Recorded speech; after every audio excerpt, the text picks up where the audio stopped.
ሰላም ውድ የቻናላችን ቤተሰቦች ሰብስክራይብ ያደረጋችሁ እስከምትችሉ ተከታተሉን። አዳዲስ መረጃ ይዘናል።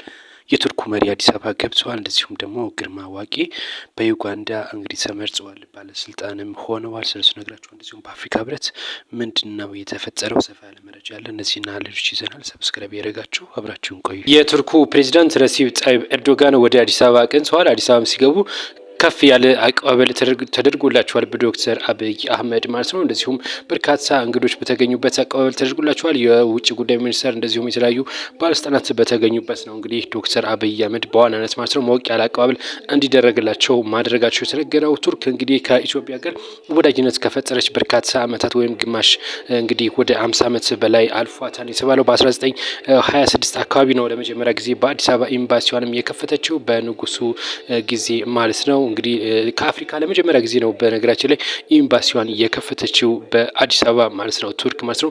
እንግዲህ የቱርኩ ፕሬዚዳንት ረሲብ ጣይብ ኤርዶዋን አዲስ አበባ ከገቡ በኋላ እንደዚሁም በአድዋ ድል መታሰቢያም እንደዚሁ የአበባ ጉንጉን አስቀምጠዋል ነው የተባለው። እንደዚሁም ደግሞ በርካታ ቦታዎች ሲንቀሳቀሱ ጉብኝት ማድረጋቸው የተነገረው። እንደዚሁም በሌሎች እንግዶች በተገኙበትም ንግግር አድርገዋል። በቀጣይም እንግዲህ በበርካታ ጉዳዮች ላይ ስምምነት ይፈጽማሉ ተብሎ የተነገረ ነው የሚገኘው።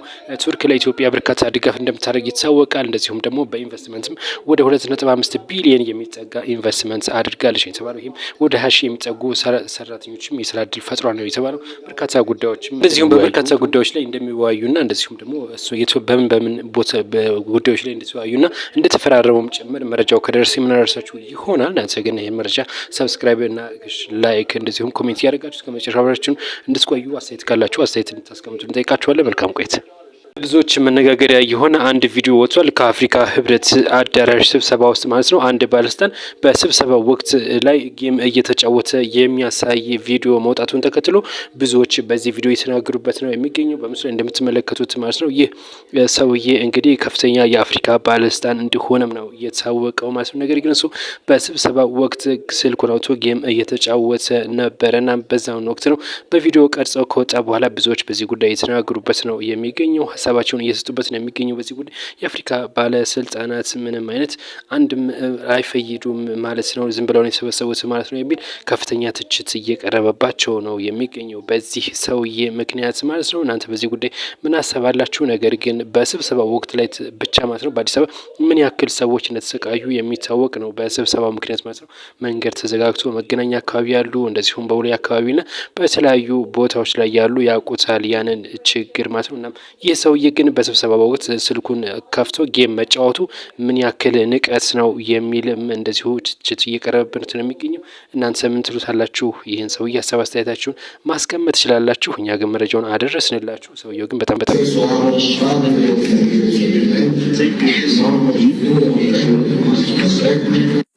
የኢትዮጵያ አየር መንገድን ለረጅም ዓመታት በዋና ስራ አስፈጻሚነት እንደዚሁም ደግሞ በቦርድ ሊቀ መንበርነት የመሩት ግርማ ዋቄ ለዩጋንዳ አየር መንገድ ዋና ኃላፊ ሆነው ሊመረጡ ወይም ደግሞ ተመርጠዋል ነው እየተባለ የሚገኘው። በዋና ስራ አስፈጻሚነት የኢትዮጵያ አየር መንገድን ለረጅም ዓመታት በልምድ ያካበቱ ባለሙያም እንደሆኑ ይታወቃሉ። ከ7 ዓመታት በላይ በስራ አስፈጻሚነት ወይም ደግሞ ዋና ኃላፊ በመሆን ሲያገለግሉም ነበር። እንደዚሁ የቦርድ ሊቀ መንበርም ሆነው መስራታቸው የሚታወስ ነው። አሁን ደግሞ የዩጋንዳው አየር መንገድ በጊዜያዊነት እንዲመሩ መሾማቸው ነው የተነገረው። ይህንን የዩጋንዳው ፕሬዚዳንት ናቸው ደብዳቤ የላኩት። ደብዳቤ ነው ማየት ይችላላችሁ።